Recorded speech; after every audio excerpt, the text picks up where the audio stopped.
The film begins in New Jersey with two friends on a road trip trying to find their way by using the road map. Sometime later, they are forced to stop in the middle of the woods because of a burst tire. One of them goes to fix it while the other relaxes inside the vehicle. But then, a mysterious figure lurks in the background and suddenly pulls her deep into the woods. Unaware of what happened to her friend, the other girl tries to call her friend until she notices someone approaching the van. She immediately screams as she realizes how zombie-like the person looks. Luckily, someone quickly jumps in and decapitates the zombie man before opening the back door of the van to save the girl. But he suddenly gets pulled away, and meanwhile, more zombie-like figures begin to swarm the car, killing the girl inside. The next scene takes us to the past, to a high schooler named Sarah, who is attending group therapy after losing her mother. Meanwhile, her dad, John, the man we saw in the previous scene, is waiting for her outside. John is a pastor with two daughters, Sarah and Rebecca. The small family is really tight-knit, though John is a tad bit overprotective. When they go shopping for a Christmas tree later that day, Sarah complains about John being so strict that she never attends any parties, but John brushes her off and resumes shopping. However, when they're about to pay at the register, a random guy steps in and claims their tree as his. When the random guy gets hostile, John decides to be a pacifist and steps back. When they get home, Sarah teases his father about letting someone else take their tree. Later, John walks up to Sarah and allows her to attend a party tonight, and Sarah expresses her joy by embracing her father. The small family then goes to the church, where John preaches at the service, and he mentions what happened that day. He tells the people there about not choosing violence. Meanwhile, on the other side of the story, a drug dealer named Arlo meets with a gangster named Katie for a drug deal. But when Arlo reaches inside Katie's trunk to collect the payment, Katie smashes the trunk door against his back, causing him to fall to the floor. Up next, he breaks Arlo's already broken leg and rams his mouth into the car exhaust, forcing the drug dealer to inhale exhaust fumes. Back to the service, Sarah says her goodbyes to her father before going to the party. As Sarah then stops at a gas station to refuel her father's car, and we can see that Katie is also there, filling up his car's tank. In the process, Sarah hears a guy screaming from inside Katie's trunk. Afraid Sarah is going to report this to the police, Katie tries to capture her, prompting Sarah to retreat inside her car and drive away, but Katie tails after her. In her panic, Sarah decides to call her dad to tell him what's going on and where she is. Unfortunately, Katie manages to overtake her, which causes her to crash by the side of the road.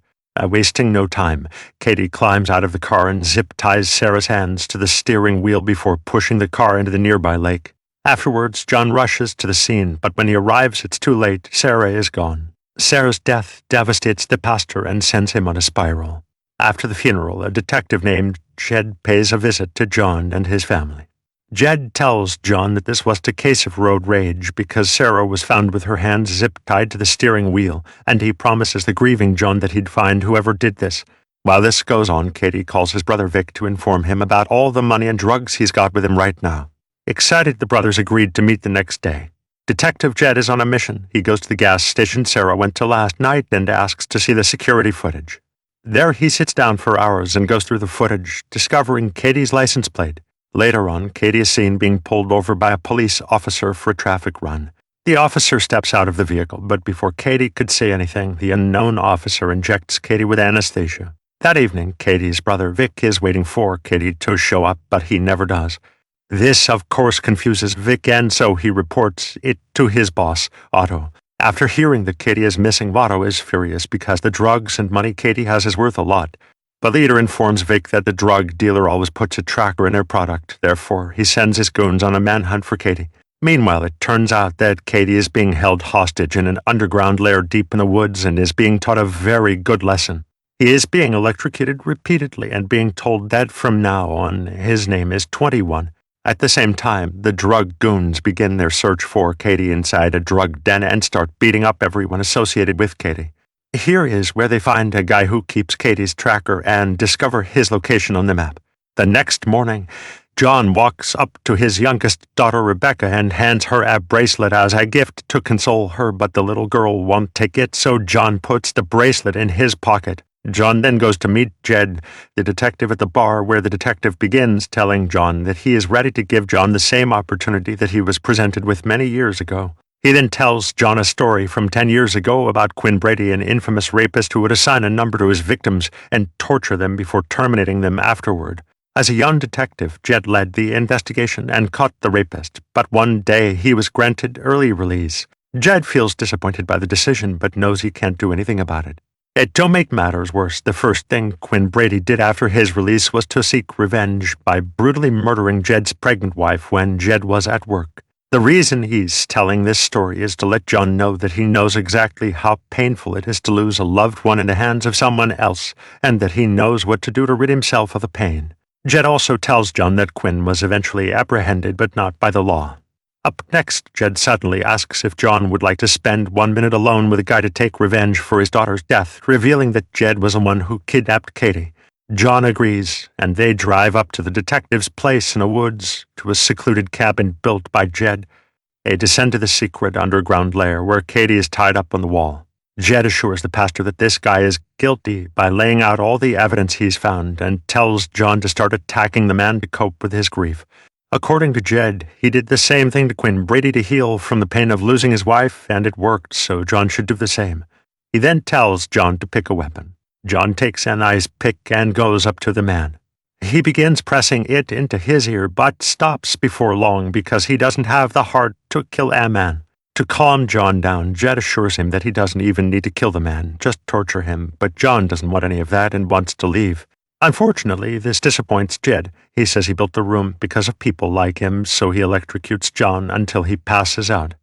Later, John wakes up strapped to a wheelchair in a different room where Jed proudly shows him another hostage he's keeping inside a coffin for a week. It is a man who apparently raped an 83-year-old. As it turns out, Jed keeps a lot more hostages. Over the years, he's been capturing pedophiles, rapists, and murderers. He would rename them with numbers and invite aggrieved loved ones to torture these people until they descended into madness.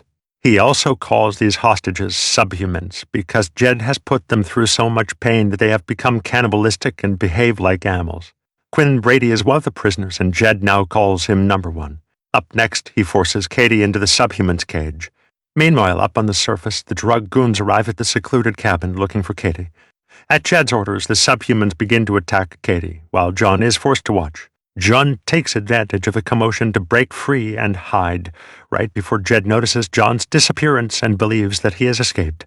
He starts running to the entrance, but soon comes across Vic and his boys. Meanwhile, John hands the subhumans the keys to unlock the cage and free themselves. Just in time, the drug goons venture down the basement to look for Katie and start shooting at the subhumans out of fear, while the subhumans fight back and start mauling them. Jed is trapped in the middle of this too, and he gets mangled by his own pets. While they're all distracted, John runs upstairs and begins to look for car keys to escape. But soon enough, some of the subhumans start heading upstairs too and begin attacking John. They pin him down to the ground, and among them is Quinn Brady, Jed's wife killer. A beaten and bruised Jed staggers his way upstairs with that shotgun, and with nothing to lose anymore, he shoots Quinn Brady dead before shooting the rest of the subhumans in the room. Bleeding out from being mangled to bits, Jed collapses and John checks on his wounds. However, there's nothing he could do to save him, so John stays with him as he takes his final breath. Meanwhile, the rest of the subhumans have made it to the surface as well and are trying to find a way to get inside the house. It is at this moment that John remembers his youngest daughter and realizes that he needs to get home to her no matter what. Here, John decides to pick up a machete and any other weapons he finds inside the house. He takes Jed's bike and rides the motorcycle out of the property, but crashes into the prisoner when he takes a sharp turn. The subhuman with the rope tied around his neck runs up to him and starts attacking him, and John manages to kill it by decapitating it with the bike wheel.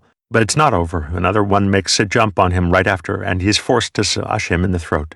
The next one he faces off against carries a shovel and tries beating John with it, so he swings the machete to cut off his legs and stabs him in the chest. But all of a sudden this is when he hears the sound of a van honking, and we get taken to the opening scene. In an attempt to save the girl in the van, John comes to her rescue by decapitating another subhuman. But just before he could save her, he gets dragged onto the van and taken away, while the rest of the subhumans attack the girl inside the van. John kills the subhuman who dragged him and faces off against two more, which ends in a bloody brawl down a river, which he walks out of victoriously. Afterwards, he makes a run through the woods until he comes across a farmhouse where an old couple lives. The husband, Ed, goes to the barn to shred the Christmas tree, while his wife stays inside sipping coffee. Their dog suddenly starts barking, so the wife goes to check it out and finds someone tampering with their truck. Upon approaching the person, we learn that it is Katie looking to steal their truck. When the woman runs away in fear, Katie strangles her and drags her out into the yard. Her husband tries to help her, but he is outmatched. Just in time, John arrives. Katie throws him through the window, and the two men get into a deadly brawl inside the house. Overpowered, John runs to the barn and attempts to climb up, but Katie hauls him down. The bad guy then tries to break his skull with a metal press, all the while taunting him by telling him Sarah's last words, which were, "Where is my dad?" While in pain, John starts kicking aimlessly, accidentally turning on the shredder. At the same time, he reaches into his pocket, which contains a bracelet that he wanted to give Rebecca. He uses the bracelet to stab Katie in the eye and frees himself from the metal press. While Katie struggles to take the bracelet out of his eye, John sends him stumbling into the shredder. The man then slowly gets sucked in and shredded to death.